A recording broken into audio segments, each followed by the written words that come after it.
Editing videos for YouTube. Some of you hate it, some of you find it difficult, some of you are glad when you can finally start editing. So a lot of different opinions for sure, but I think we can all agree that no matter what, editing is super important. So let me give you 5 tips and tricks, things that I pay attention to when I edit videos for YouTube.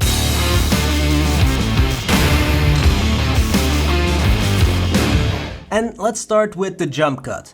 Now, look, most people don't mind jump cuts. It's a YouTube thing. And even if they're super obvious, I mean, no one cares that there's a jump cut. And using jump cuts also saves you a lot of time because you can just cut out the pauses and the ums and the ahs without having to do 20 takes every time. But it's also a style, you know? I mean, if you want to use a teleprompter or do those 20 takes every time to get it right so you don't have to use jump cuts, that's fine, but I like to use jump cuts because, yeah, it saves me a lot of time. Now, a lot of people think that a jump cut is a super simple cut. Just cut out a pause or an or a word you want out, delete it, and boom, done. And sometimes it is. Sometimes it is as simple as that, but in a lot of cases, it sounds, looks, and feels better if you use a tiny J-cut.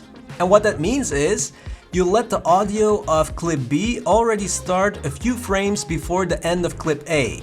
So, a few frames before the audio of clip A ends, the audio of clip B already starts. And I'm really talking about just a few frames here. So, listen to it and check if it sounds and looks okay. How many frames it is depends on the timing and where in the sentence the jump cut is. Is it mid-sentence or at the end of a sentence? But you'll feel right away if it sounds unnatural or not. Okay, and then there are these cuts. So, cuts where you zoom in. Now, why would you use I don't know the right word, a zoom in cut? Well, first of all, to hide the jump cut. If you cut out a pause, for example, and your hands or your head are in a different position after the cut, zooming in will make the cut look smoother. But you can also use these cuts not to hide something, but to emphasize something. A word or something funny or an important thought maybe. Just make sure that you pay attention to timing and your eyes. Your eyes should always stay in the same position within the frame. If after the cut your eyes moved a little bit to the left or right or up or down, it won't feel smooth at all. And sometimes it's more difficult than you think to keep your eyes in the same position after the cut. Now, a variation on the zoom in cut is actually zooming in, and I've been experimenting with it lately and I really like it. But of course, actually zooming in won't hide anything. You can use it to emphasize a word or a thought or to make something funny even funnier. And again, it's all about timing. Okay.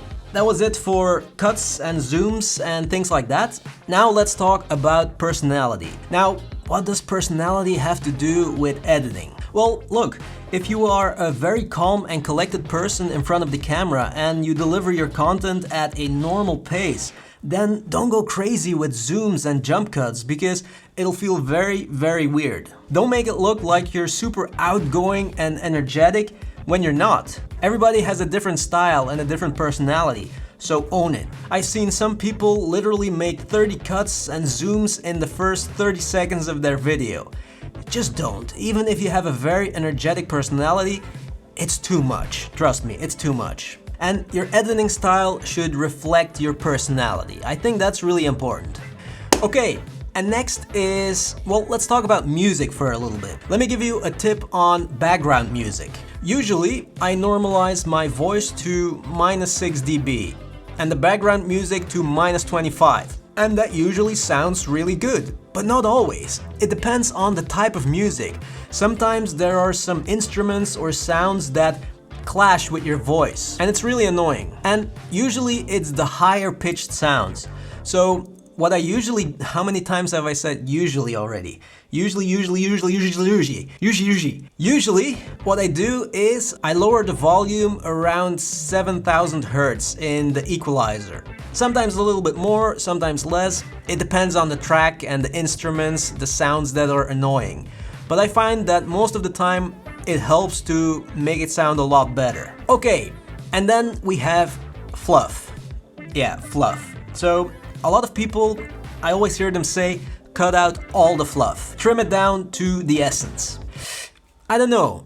I disagree, because like I said, I think personality is super important, because it differentiates you from other creators. So sometimes, you know, I say something stupid, or I tell you a personal story, something that happened, some nonsense, whatever, and I leave it in because I want to, because that's me, even if it has nothing to do with the topic at all. But you know, it's also part of a style. Some channels stick to the facts and the info, and they don't share anything personal at all, and they do really well. They get hundreds of thousands of subscribers.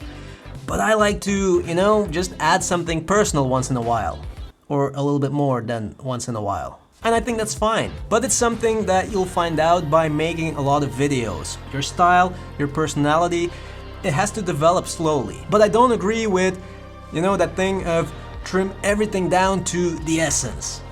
If you want some personality, then you have to leave in some of the nonsense and the crap, the funny stuff, personal stories. For example, 2 days ago, I let a guy put a camera up my butthole. I'm almost 40, guys, and you know, cancer? No fun. So I had it checked in there, and it was all fine, so I'm happy now. I would highly recommend you to get some checkups like that once you're getting close to 40. Even if you feel perfectly healthy, because you never know what's going on in there. There, that was the personal story for today. Get yourself checked, it might save your life. Thank you so much for watching, guys, and see you in the next one.